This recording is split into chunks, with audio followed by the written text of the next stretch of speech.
دو باتوں کو ہمیشہ یاد رکھیے گا۔ ایک، ہر شر کے پیچھے خیر چھپی ہوتی ہے۔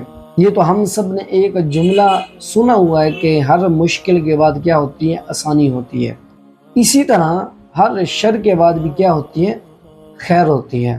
بس آپ نے اس خیر تک پہنچنا کیسے ہے، کس یقین کے ساتھ پہنچنا ہے، وہ آپ پہ ڈیپینڈ کرتا ہے کہ آپ اس شر کے اندر مبتلا ہو جاتے ہیں یا پھر صبر کرتے ہوئے، یقین کرتے ہوئے اس خیر تک پہنچتے ہیں۔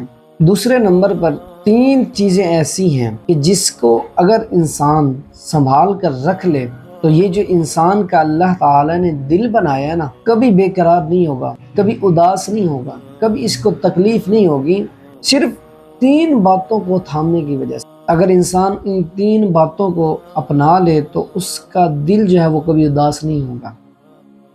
نمبر 1، امید۔ اگر انسان امید کو سنبھال لیتا ہے نا تو انسان کا دل کبھی بے قرار نہیں ہوگا۔ اور دوسرے نمبر پر یقین، اور پھر لاسٹ پر دعا۔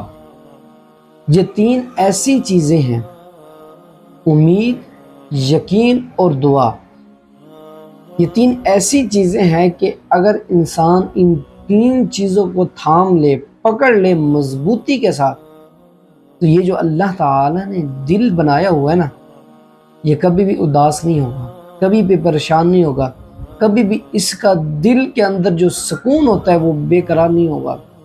ہمیشہ یہ دل جو ہے وہ سکون بھرے انداز میں رہے گا، کبھی آپ کا دل اداس نہیں ہوگا، صرف ان تین باتوں کو مضبوطی سے تھام لینے کی وجہ سے۔